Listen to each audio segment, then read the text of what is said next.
Hello and welcome. This is Mouse Gunner, and we're back with some more Xenonauts. It's been a little while since I've recorded last, but if I remember correctly, we just finished off a mission, and we're bringing our guys back currently.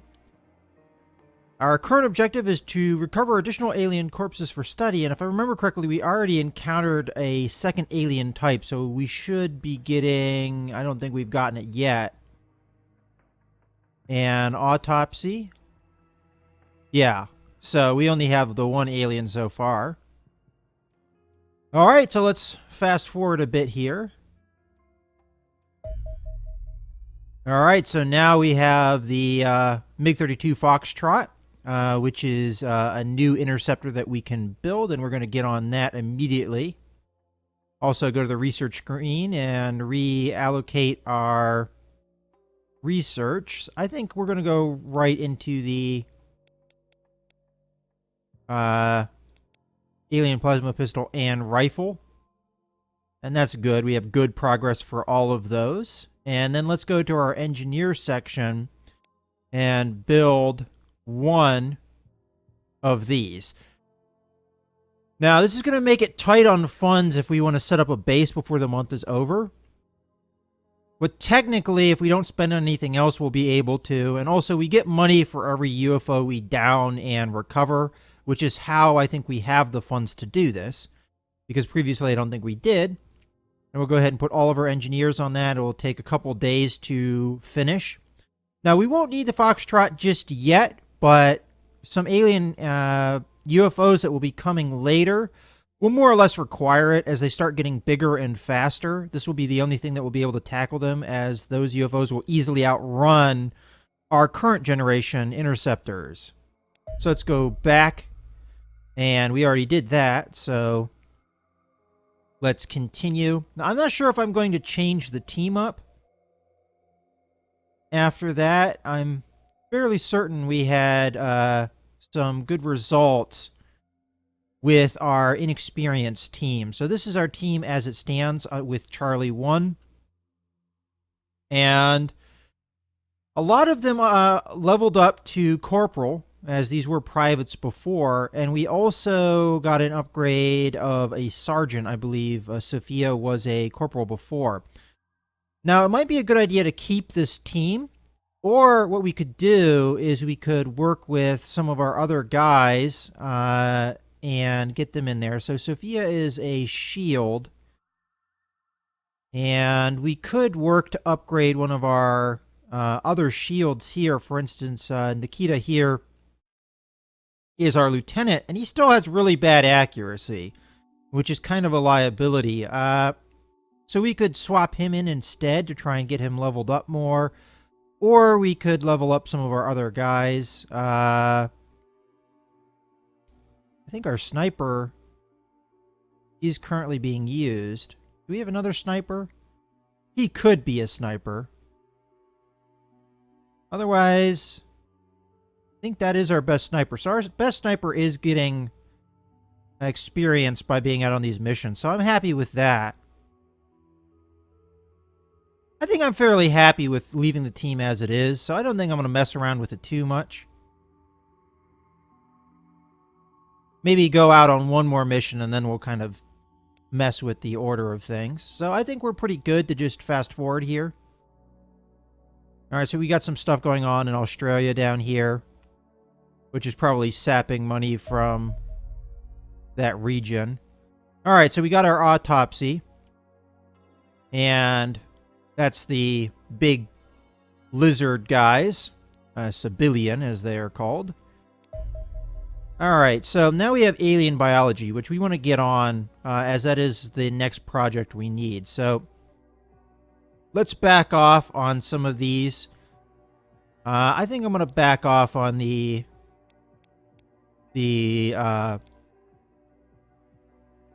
probably all three of these research projects, honestly.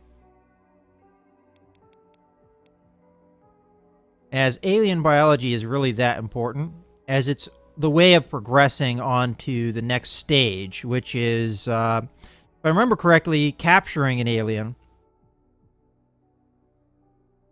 And we have a few researches to go for that, I believe. So let's go ahead and work on that. And I have to keep an eye on a date, because when we get about 10 days before the end of the month, I'm going to want to invest in another base.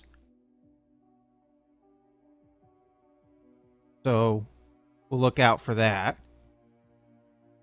So far, pretty uneventful. And there's our interceptor. I don't think I'm going to... We can go ahead and look at it. I think I'm going to keep the torpedoes on it. When those bigger aircraft come that will outrun our Condors, we'll need these torpedoes to take them down. And we'll be able to tell if the UFO is that bigger size. It will still be considered small category, like the light scouts that we've encountered so far. It will be a full-on just scout. We'll be able to tell just by its speed that it's that. We don't want to send the Foxtrot after anything that's quicker than that, though, as they'll be able to dodge its missiles. Even if I put the Sidewinders on there, the quicker and smaller UFOs can dodge missiles, and this is only able to equip missiles. Now, it does have the ability to have the torpedoes, which the Condors do not. So it will be the only thing really capable of taking down those faster and bigger UFOs, but definitely not the smaller ones that we've been facing so far. Okay, so again, I'm going to fast forward here. And once we get down... Oh, we got one. All right, so the speed here is slow enough that I'm confident it is not one of the bigger ones. So I'm going to intercept, and I'm going to send the 2 Condors on the mission. Now, the Condors can outrun these at the speed that they're going. Go ahead and... Oh, it's landed, so never mind on that. We're going to have to go and intercept it with a Charlie instead. And I might as well have these guys return to base. I could have them patrol, but you see how much fuel they've already expended, and they're not even there. So we'll have them come back and refuel. If the UFO takes off before the Charlie gets there, then we'll be able to deal with it. But otherwise, I think we have to go out with a Charlie. No, I didn't pay attention to see if anybody had been wounded in the last mission, but I don't think they had been. Now, unfortunately, I'm going to have to do this as a night mission. I don't really have a choice. To wait for day, it could take off, and whatever bad effect it's going to do while it's landed, usually these UFOs land for a specific mission, they're going to do that if I wait. So I definitely have to jump on this and engage it. Luckily, we have the scout car to deal with some of the night issues that we're going to have. Now, this may... I was going to say, I'm not sure if it's going to be an urban area or not. Go ahead and come out with... Well, you know, we'll have these guys step out at least to see what's to the flanks. All right, so we have a couple... We have an armed civilian or armed... You know, I call them civilians because they're non-XCOM members, but technically he's a police officer. Alright, so no aliens right on top of us. Now, we have to keep in mind this is a non-downed spacecraft, so it will be tougher. As there will be more aliens running around because none of them were all shot up by us beforehand. Alright, it doesn't appear to be anything over here. And this does look like the edge of the map. Alright. So, have this shield come out. Alright, looks like we've covered this direction.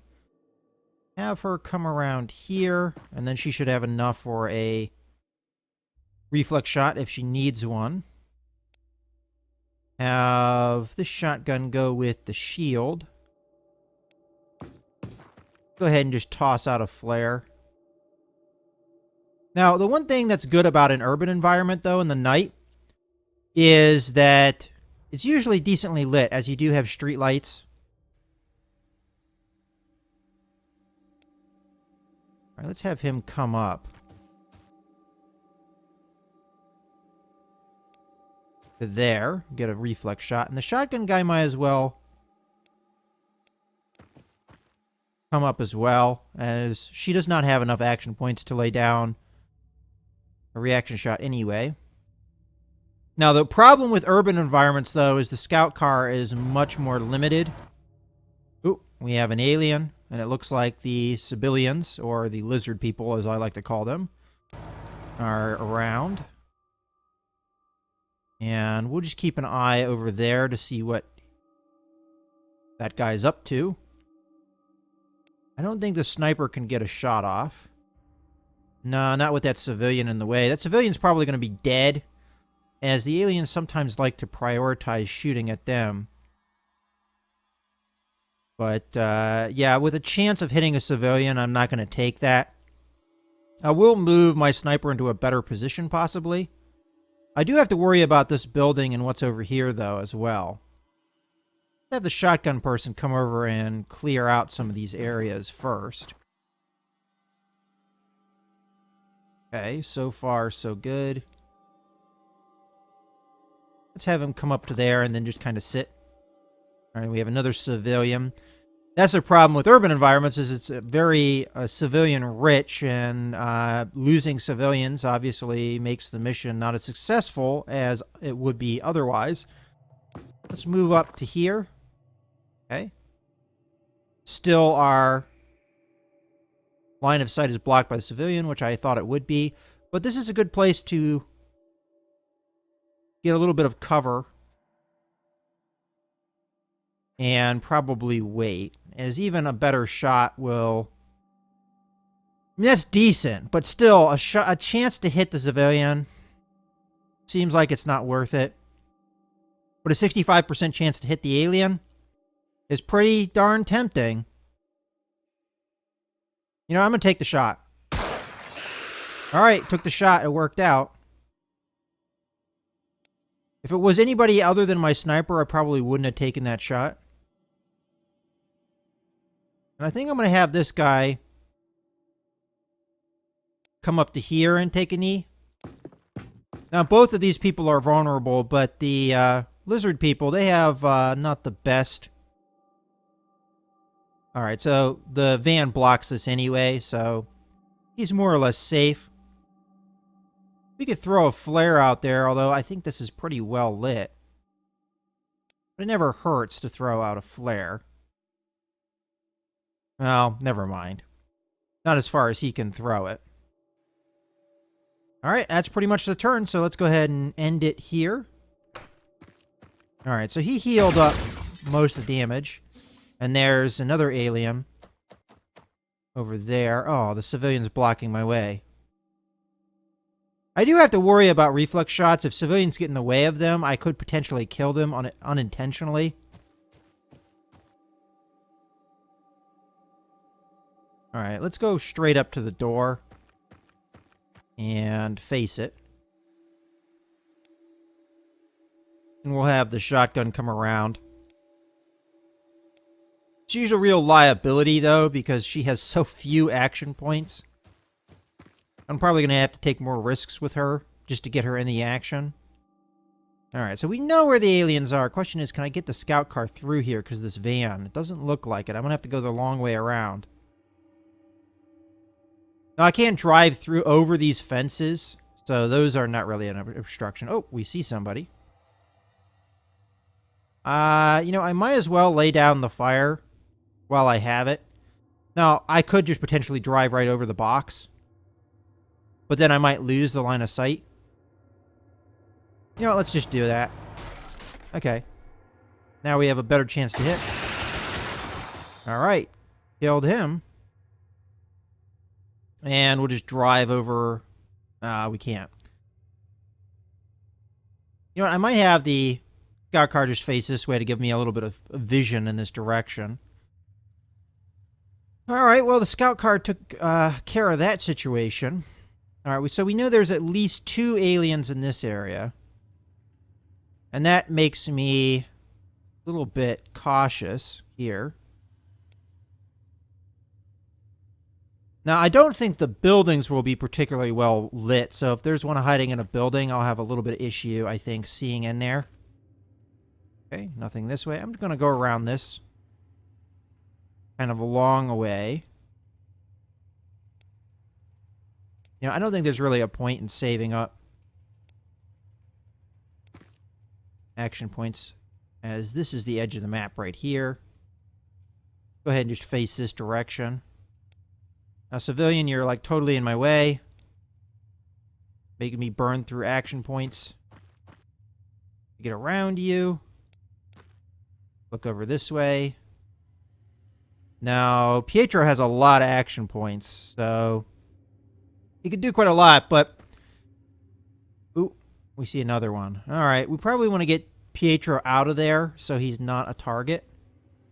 We'll put him around this building. But at least we know that an alien is over there for the future. Okay, that's taken care of. Now we have to worry about the sniper here. I may want to have Ralph here go up first. Kind of get an eye on what's out there. Alright, so we see the alien. He's right there. Fortunately, that makes him kind of hard to hit. And I don't think I can toss a grenade just yet. So what I might do is I might have him come over here to the far side of the van, which is going to give him the most cover. I think the civilian is just going to stick where he is, unfortunately. Let's kneel down. And then next turn I might toss a grenade. And I mean a real grenade, not... Well, we'll think about it. Now the question is, do we want her to come over here? Because if we do that, I won't have much in the way of action points left. And she'll be vulnerable. I mean, fairly close range. Cover's not fantastic. I think instead, what I'm going to do is have her run through here. This gets her closer to the threats. I didn't want to open and close the door. Dang it. I have to be careful of that. I'm a little rusty not having played it in a little while and made that mistake. Okay. Well, I think we're set for the next turn, so let's go ahead and end it. Alright, he's going to charge us. Luckily, he missed. Alright, he's trying to move around us. I think the scout car can take care of that. We're just going to have to move in a way that we're not going to get blasted by... See, if I shoot right now, there's a potential I'll hit my own guy. So I'm going to want to move him. At the very least, let's move him here. Alright, we see an alien. Let's keep moving. Alright, so we have an idea where the alien is. Let's have the scout car do its thing. Alright. Now the sniper. Sniper, I need you to open the door that I accidentally had you close in the first place. And I think as a result of that, you're not going to get an action this turn, unfortunately. Alright, well, there was the reflex shot. And unfortunately, as I said, no turn fire, as too many action points were spent. Toss the grenade, maybe? I don't know if he has enough strength to do that. Just shy of being able to toss it. I could switch to a flashbang, which might actually be worth throwing. And again, just shy. I could throw smoke down. That wouldn't necessarily be a bad idea. As I don't think he'll be able to take care of the civilian by himself. And let's go ahead and do that. I think that's a good call. Sometimes I don't throw smoke when I really should. Let's go ahead and toss out the smoke. That should block a lot of the line of sight here.